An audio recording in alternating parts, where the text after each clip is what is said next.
اللہ وبرکاتہ۔ وعلیکم السلام۔ محترم مدرسے کے لیے کچھ تعاون کیجیے۔ کہاں ایک آدمی لے کر چل رہے ہو؟ شاید آج کل آپ کو مزدوری نہیں ملتی ہے، چلے گا بھی لے کر بھیک مانگنے۔ محترم مزدوری نہ ملنے کی بات نہیں ہے، لیکن اگر ہم لوگ مدرسے کے لیے چندہ نہیں کریں گے اور کون لوگ کریں گے؟ یہ آپ کے مدرسے والوں کا احسان ہے کہ یہ آپ مالداروں کے پاس چندہ وصول کرنے کے لیے سفیر بھیجتے ہیں، ورنہ آپ کو اللہ نے مال دیا، آپ کو خود مدرسے میں پہنچا دینا تھا۔ اچھا، مال بھی میرا ہی ہے اور احسان بھی مجھ پہ ہی رکھتے ہو، مجھے اتنا ٹائم نہیں ہے آپ کے فالتو باتیں سننے کا۔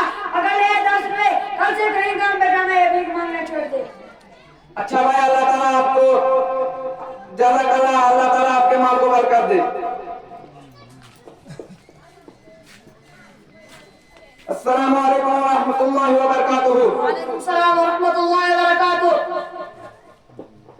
ارے ملا جی، اپنی تو موت جا رہے ہو، سنائے کیسے جی رہے ہو؟ آپ کو بھی فقیری دور ہو گئی کہ نہیں؟ یہ کیا 2 کوڑی کا لباس پہن رکھا ہے؟ ارے بدتر نہیں دولت مند، اپنی زبان سنبھال۔ میں کیا تیرے لاکھوں کا کپڑا کبھی مانگنے آیا ہوں؟ جس حال میں اللہ نے رکھا خوش و آرام میں ہوں، اور تم تو یہ ملا ملا کہہ کر مذاق بنانا چاہتا ہے، علماء کے لباس اور تہذیب کو دھچکا لگانا چاہتا ہے۔ سن بد نصیب دولت مند، فانوس بن کر جس کی حفاظت ہوا کرے، وہ شمع کیا بجھے جسے روشن خدا کرے۔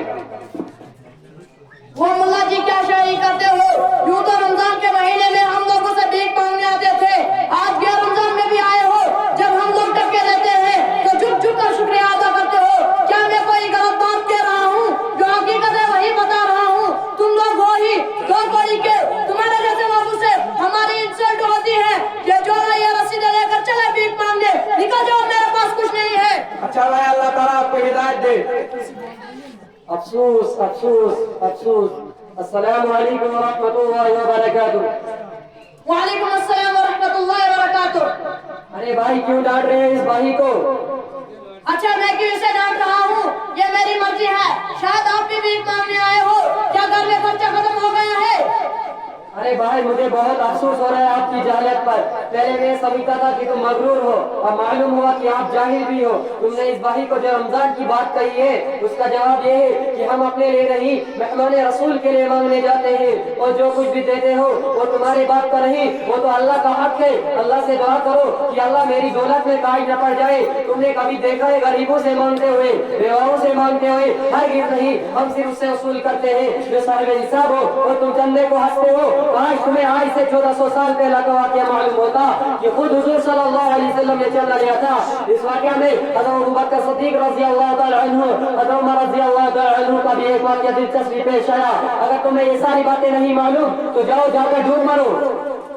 ارے سب پتا ہے، کیا محمد صلی اللہ علیہ وسلم بھی جھک جھک کر شکریہ ادا کرتے تھے؟ بڑے چلے تاریخ بتانے والے، ذرا آپ لوگ بھی ملا جی کو دیکھیں، بڑے قابل بنتے ہیں۔ ارے بھائیو، یہ لوگ تو پورے سماج و سائیڈی کو گندا کر کے رکھا ہے۔ اب سماج و سائیڈی ان لوگوں سے بننا چاہتی ہے، کبھی یہ خالی ہو، بھاری آفت سے بنے ہوئے یہ لوگ۔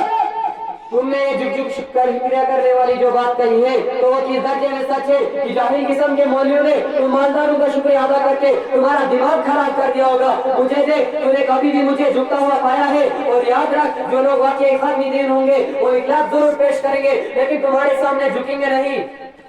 ارے کتنے 2-4 بھلا ان سے کیا ہو سکتا ہے؟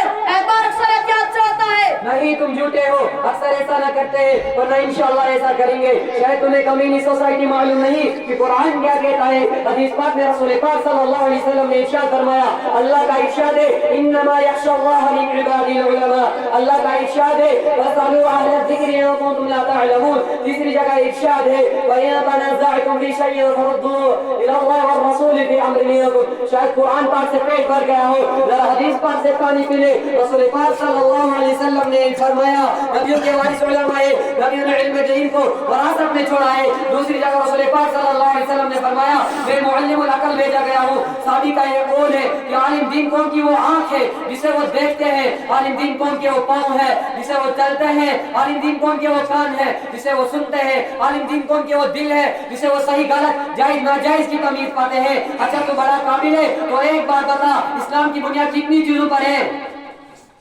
ارے یہ تو بڑا بھاری سوال ہے، بڑا ہم لوگوں کو اس کا جواب کہاں سے آئے گا؟